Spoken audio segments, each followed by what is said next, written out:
Hi, I would like to share how to integrate Salesforce with the AWS S3 and enable the video sets that are for the documents that are stored in AWS S3.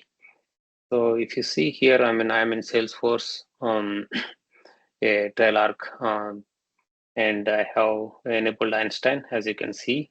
And if I ask some questions related to some documents that I stored in S3, it will be able to answer the questions. So the documents that I playing with, so these are some of the training documents I did in 2021 time during. So basically, I trained a team how to for the administrator in Salesforce.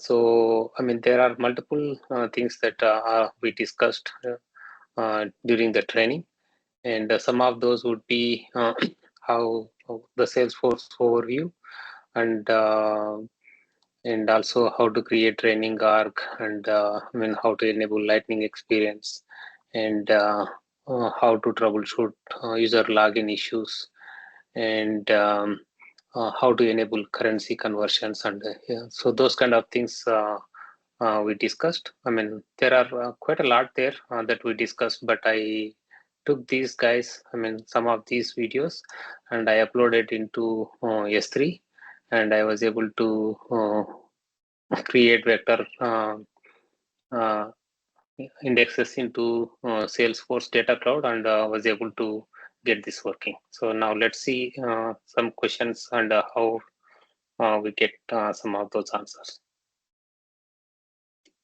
So now, as I said, so there is some video that talks about Salesforce acquisitions. And now when I ask that question,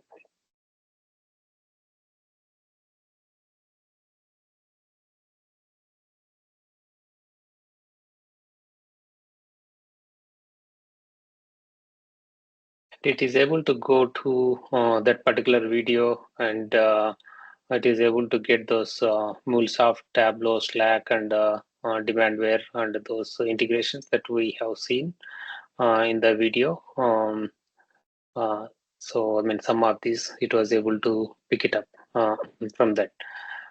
So let's ask a few more questions. So how to create a training arc?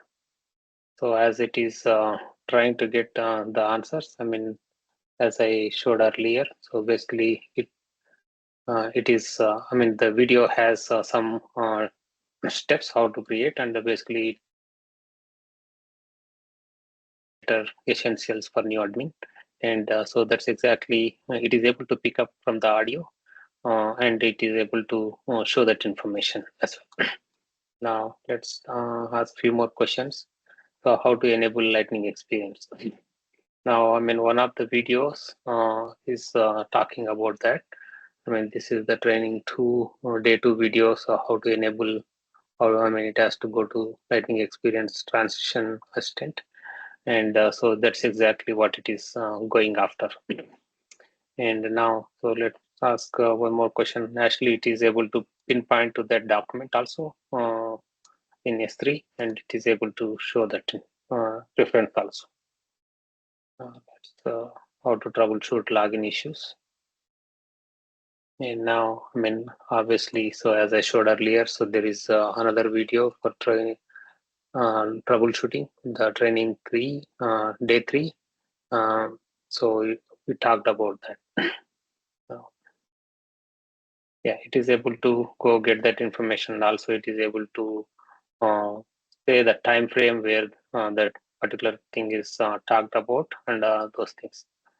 So now, the training day three, day four videos. So now, finally, let's say conversion rates.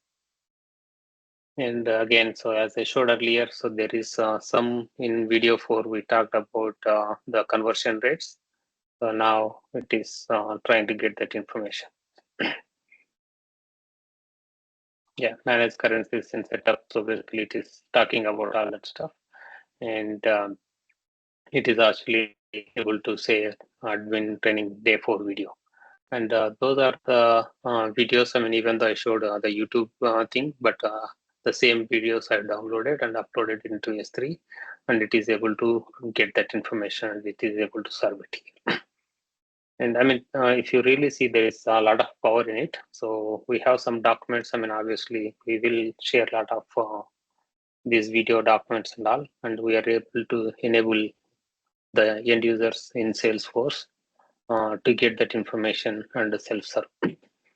And how we do that. So let's see if you see. I mean, these are various things that we need to do. Obviously, we need to create some data lake objects, and we need to say what are the connection details and all. So that's the videos path where that those big documents are stored and all.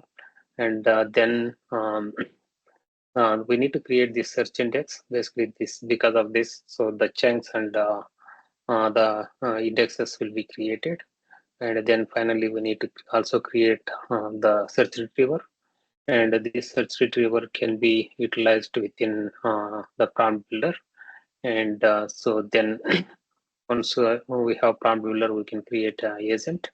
And the agent, we can configure the action and and then it can be referenced in a agent. So that's how it is fine. The end result basically it is going to come like this one. So I mean it is pretty neat and also I mean it doesn't take a lot of time to configure and these things. So overall the experience is pretty decent so far. Thank you.